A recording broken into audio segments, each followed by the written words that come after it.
with more Abbott and Costello. So the last episode got heavy because a lot of stuff happened to the boys during that lost year. But in 1944, they were finally ready to return to work and started making movies again and started pumping them out. Their schedule was still pretty hectic on top of the movies. Their radio show started back up again, which was very successful.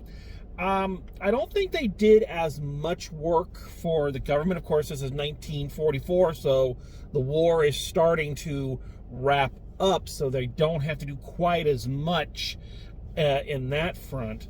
But during Lou's illness and his convalescence, the studios had several of their films in the can, and a lot of these released during 1943 while he was recuperating. So there was never a huge gap between Abbott and Costello films, so their popularity didn't wane too much. There was a bit of a gap, obviously, just for, when the last one came out, when Hit the Ice came out, and when In Society would eventually come out. Interestingly, their first film back, the first film that they worked on before this one, was actually the next film that we're going to review, which is actually the second one to be released, and that was Lost in a Harem for MGM. So they had finished that one and then returned to Universal to work on this one. And for whatever reason, just according to the little research I did, it was kind of decided that their first film released to the theaters after this break and after these personal tragedies, it should have been a Universal film. So MGM, quite nicely, and I don't know if there were, how much wheeling and dealing went on behind the scenes to help perpetuate this, but MGM kind of relented on that and allowed this film to go first, even though it was the second one made, and they said, we'll release ours second so that, their first film back can be a Universal picture. Even if it was just a couple days. This film was released August 18th, 1944. Lost in a Harem would be August 31st, 1944. So, not a huge gap. But I thought that was actually kind of nice of them, and it was a nice welcome home. So what we're entering here is we're entering Abbott and Costello's middle period, or at least that's what I call it in terms of their films. This is their middle period. We talked about their early period, obviously, and all the films that made up that. A couple things about the middle period. What we're going to start seeing is a shift in the Abbott and Costello formula. And it kind of starts here. It doesn't really get going until their next film at Universal, Here Come the Co-Eds. But we're starting to see a lot of the things that kind of made up the Abbott and Costello formula. We're starting to see those things start to fade away or start to get written differently. So we're going to see the basis of that here. And that's going to continue as we take a look at these next batch of films. So let's talk a little bit about In Society. So this should the title should give you an idea of what this film is about. As I said way back when we first started this little endeavor, the thing with comedians of that time, and Abbott and Costello especially, is just let's drop them into different locations and see how they can cause trouble. And of course, it was only a matter of time before the idea of let's drop them into high society and watch as bumbling, con men Bud and Lou deal with the super rich. It's interesting the way they handle it, though. But before we get into that, before we talk about kind of some of the things this story does, let's talk about the movie itself. So what's this movie about? Again, apart from the obvious scenario, Abbott and Costello in high society. So the basics of this is that Abbott and Costello in this one play two plumbers who mistakenly get invited to a high society weekend. This is after they trashed the bathroom of a rich guy, and they were writing, his wife was writing them a hate letter and accidentally put the invitation for the weekend into their envelope, so they think they're supposed to be there. So that's the main plot. That's how they get into the high society weekend. Along with that, we have our traditional boy-girl plot, this time starring Lou's girlfriend, Elsie Hammerdingle. Great name, great comic name. Played by Marion Hutton, who is a lady cabbie who is mistaken by this rich guy as another rich person, and he invites her up to the weekend. So she's there, and she falls in love with him.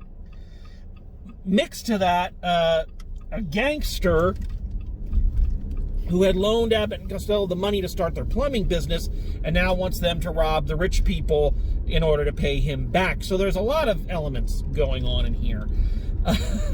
As is kind of traditional with with an Abbott and Costello picture. So let's talk about some of this. So I alluded to a second ago kind of how this film handles its relationship to the super rich. Now, comedians going up against the 1% has been a staple of the genre since the very beginning, as there's nobody that comedians love targeting more than the sophisticated, the monocle poppers. This is most unorthodox. So this is nothing new. You can see this in comedies now. I mean, that's basically how guys like Adam Sandler and Jack Black made a lot of their money in the early goings, was doing films that are very similar in theme. Let's stick it to these entitled, super wealthy people. And that's usually how a comedy about a lower class person infiltrating high society usually works, is this concept of let's take them down a peg. That's what Groucho Marx's entire character is. In most of his movies, he's in there with wealthy people and he is just flinging insults left and right. He's taking them down. He's not having any of their self-important bull crap. It is a very, very modern outlook on that of, let's show these rich folks that the commoner is not beneath them. What's interesting about In Society is that it takes a very different route.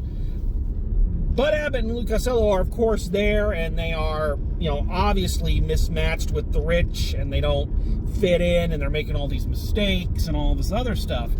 But what's interesting about this film is they are not there to kind of take the rich people down a peg. It kind of happens as a byproduct, but it is not the goal. Bud and Lou and Elsie Hammerdingle are really trying to fit in.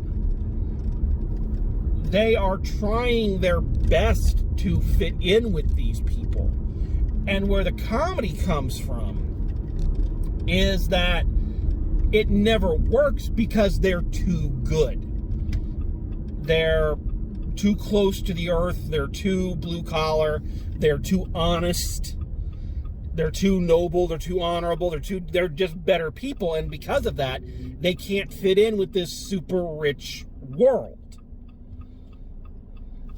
So once again, we see that tradition in an Abbott and Costello film where the thing they're poking fun at, they're never actually making fun of. If this had been a Three Stooges short or a Marx Brothers movie, Groucho and, Larry Moe and Curly would have been in there just insulting these people left, right, left, right, left, right, left, right.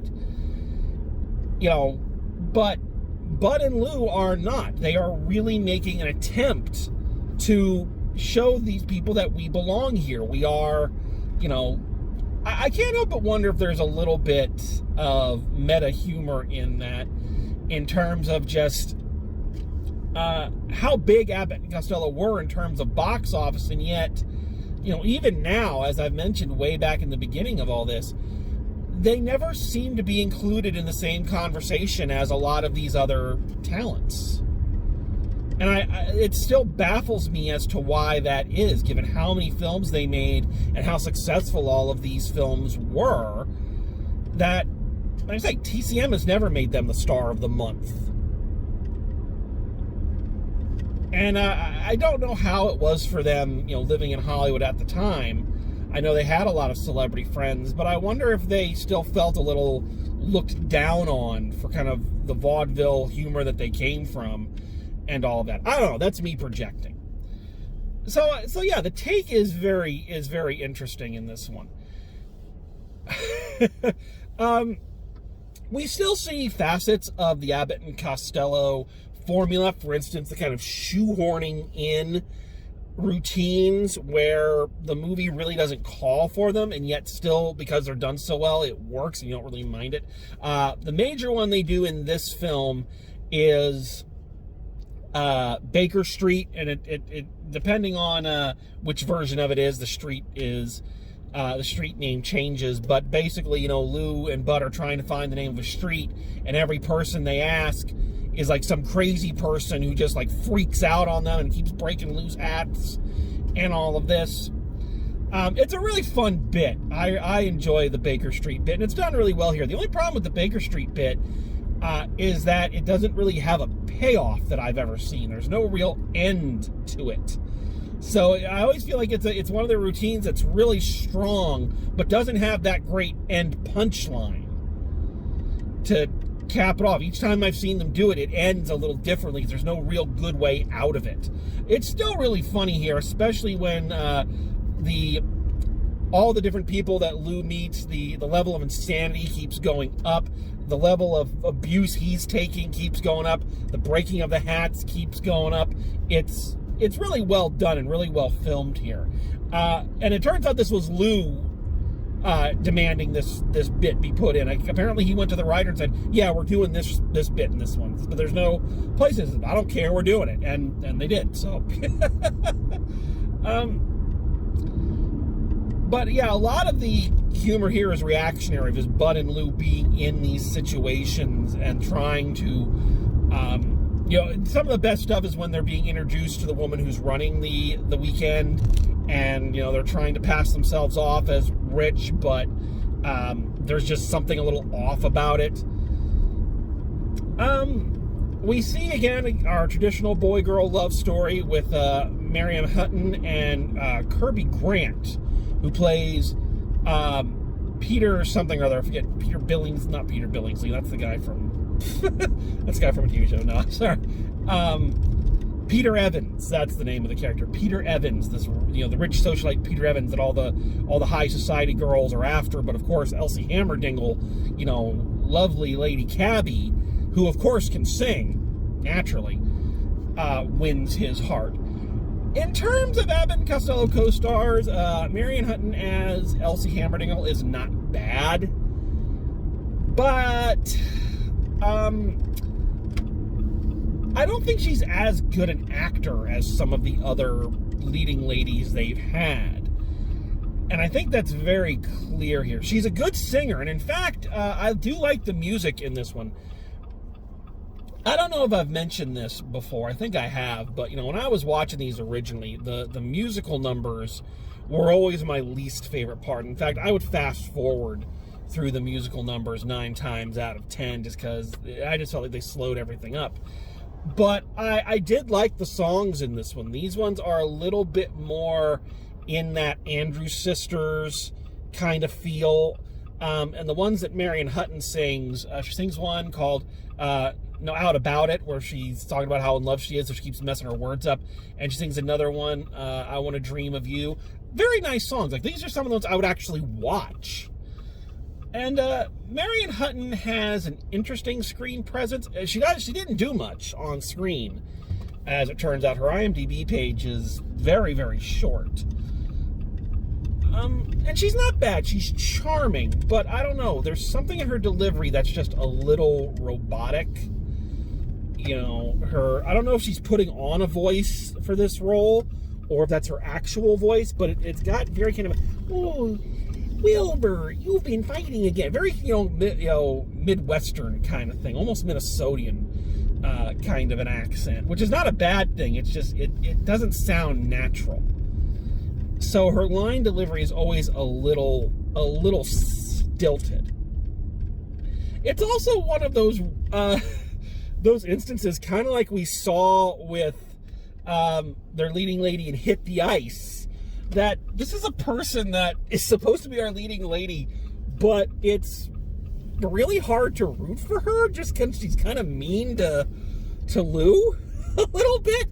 She falls in love with this other guy, even though apparently the two of them were an item, even though we never really see her give any kind of romantic inkling to Lou. So I don't know if this is supposed to be something that, his character built up in his head, or, if they really were an item. But she falls in love with this other guy, this rich guy, and basically tells Lou that Peter Evans has ruined her for every other man she'll ever meet. It's like, wow, okay, that's nice. Thanks for telling me that.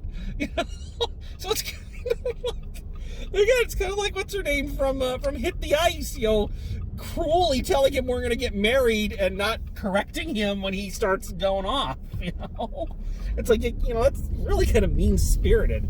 And yet, it's Lou's constant dedication is he's still going to try to help her win the guy so she can be happy. It's a interesting thing. I haven't talked much about Kirby Grant, the male lead in this one, because he has no presence. And I don't mean that in terms of the actor, I mean the character. There's just nothing there for him to do. He has so few scenes, and we really know nothing about him other than he's rich. And it's not even like it's not even that he knew Elsie was a cabbie and loved her anyway. He's convinced throughout the entire movie she really is rich, and she's pretending to be a cab driver, even though she tells him multiple times, no, I'm not. So it's either he's in denial about it, or he's ashamed of her, so he keeps perpetuating this lie to all his friends that she's, really rich. I don't know. He doesn't come off well. Doesn't come off well in this one. So yeah, he's one of the weaker male leads that they've had. Also, just of note, just to note this person's presence, playing the part of the mean girl, society girl, is Ann Gills, who is going to come back in one of my favorite Abbott and Costello movies. So I just wanted to bring her up here. She has basically nothing to do. She insults Elsie Hammerdingle a couple of times, and then scampers off, and nothing's really seen of it. So, as a return after a long hiatus, I think In Society is a pretty good entry into the Abbott and Costello filmography. It's very funny. I think there's some really good bits. Even though the Baker Street bit is very tacked on, it's kind of like the Alexander 2222 number in Whodunit. It's a cul-de-sac for the plot, but it's still really, really funny and really well done, so it's like you don't really mind. We're still working with kind of the same basics of the Abbott and Costello formula that we've been with for the last couple years, but we're starting to see things fade a bit. The boy-girl stories are starting to take a little bit of a back seat. And they've been doing that for the last couple of films, where you have them and they're there to move the plot forward, but even in that respect, they are starting to shrink and shrink and shrink and shrink and shrink. This is partly due, and we'll get to this a little bit later on, this is partly due to the fact that Abbott and Costello were getting sick of them. They didn't like these boy-girl stories that were inserted into their films that basically made them and the plots that they were involved in, almost incidental to their own movies. So we start to see them shrink, and we've been seeing this for a little while. We're seeing less and less of a reliance on the routines. As I've said, the only major one they do here is the Baker Street bit. And the rest of it is, you know, just them reacting to whatever situation they're in. You know, them trying to fix a leaky faucet, or them trying to fit in society, or saving a guy from drowning who was drunk and didn't want to be saved. You know, little things like that. So again, starting to see a bit of a shift in the formula, which I think is for the best. So In Society is a nice little entrance. I don't think it's one of their stronger pictures, but I definitely think it's a good way to kind of get back into the swing of things after such a long break. And again, after such a 1-2 punch of personal tragedies for Lou. You can see in this one that he's still he's a little lackluster, just a little. And again, you don't notice it really unless you kind of are looking for it, which is the sign of a good actor, that he can hide it that well. But you can tell that either he's still kind of recovering from the illness, and obviously still trying to recover from the heartbreak that never goes away. But I think this was a good one to reintroduce the audience to them, and to reintroduce them back to work and the schedule and everything. So I enjoy High Society, but I think we're only going to trend upwards from here for a while. We're going to see quite a number of these that are just really good films and really good movies, where Bud and Lou are used in different ways that are very, very effective. However, before we get on to those films, I'm afraid we do have to take a stopover in a film that doesn't work out as well. And for that, we have to return to MGM for their sophomore effort for Metro-Goldwyn-Mayer. And that'll be the subject of next time when we take a look at Lost in a Harem. So thank you for joining me. And as always, drive safe. And I will see you at the movies.